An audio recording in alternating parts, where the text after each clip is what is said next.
My name is John Quinones, and I'm with ABC News. What did you think of what you heard here? I didn't hear anything racist. He told her he wouldn't serve her. Well, he can say he wouldn't serve you if you come in here barefooted without a shirt on. But she wasn't barefoot or without a shirt on. Well, she wasn't dressed right. What do you mean? If I was running a place, I'd do the same thing. You wouldn't let Muslims shop at your store? I sure wouldn't. We never expected customers to be so candid. How do I know you don't have a bomb in there? Watch what happens this time when, once again, our Muslim woman is denied service. This is not right.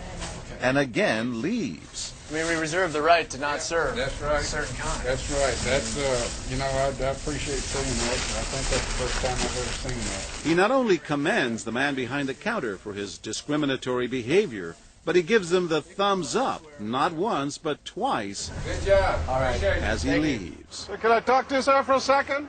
But when I approach, So we're with ABC News. there is no thumbs up for me. We staged a little experiment in there to see how people would react to that kind of attitude. You're not an American. I am an American.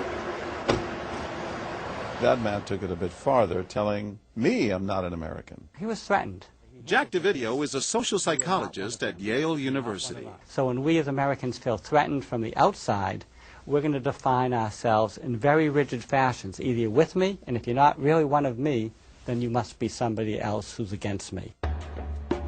The young woman in our experiment is an actor, but for this woman, discrimination is all too real. Nahaya Javed helped us design our experiment. Although born in Chicago, she says she's constantly characterized by fellow Americans as the enemy. They always start off with, you're a terrorist, Osama lover, towel head, camel jockey, on and on. While attending college in Texas, she says she continually suffered verbal abuse and has even been physically attacked just because she's Muslim. They assume I'm not from here, and if I tell them I'm American, they're like, no, you're not. Just because you were born here doesn't make you American. And I'm like, so what makes you American? It's a daily battle. Mm-hmm. And I don't feel like living in America, I should have to fight this battle.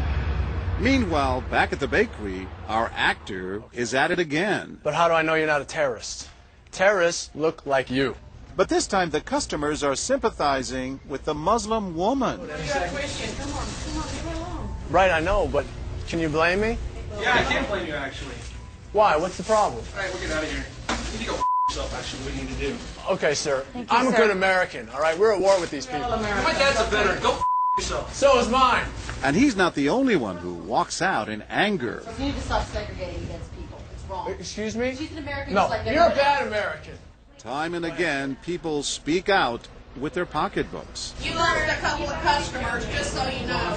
But look what happens when this man threatens to leave. You're not a good American, sir. I believe I am a good American.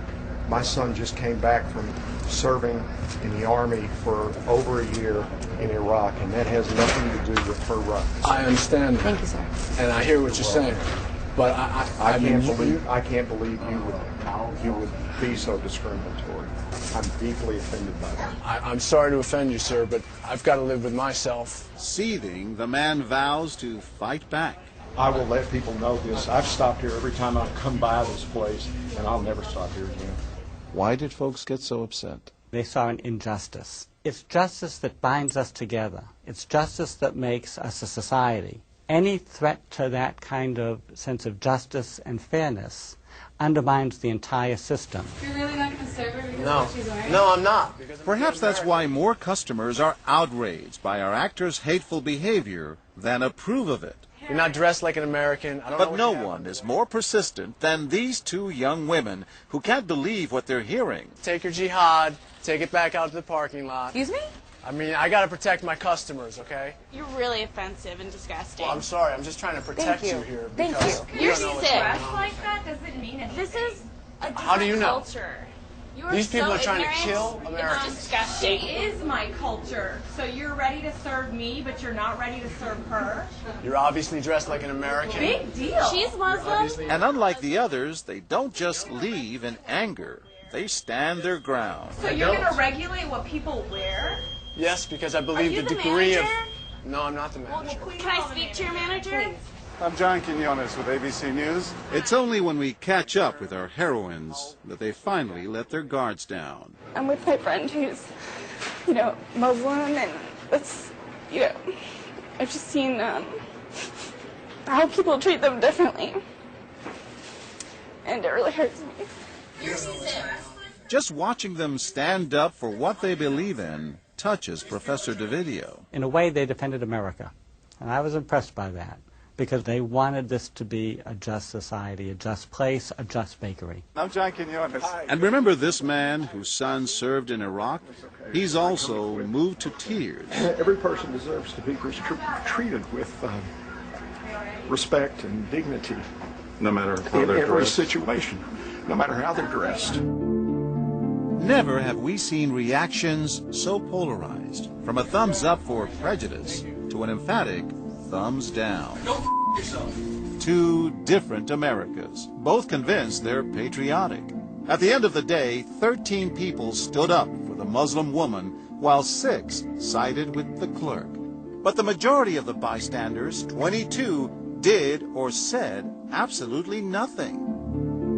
That's what's most frightening to Muslims like Nahaya, who was watching our experiment. In fact, so frightening that they often avoid going out by themselves. It's really sad because I'm old enough to be able to do things by myself. I shouldn't need a chaperone all the time. But that one time that I'm alone and something bad might happen, I'd rather be safe than sorry. Hi, I'm Nahaya. It's no wonder this young woman was so moved by the people who came forward to protect a stranger who just happens to be Muslim. Thank you so much for what you did, and I wish more people would do these type of things. And I do too. It would make my life a lot easier. God go with you. Thank you.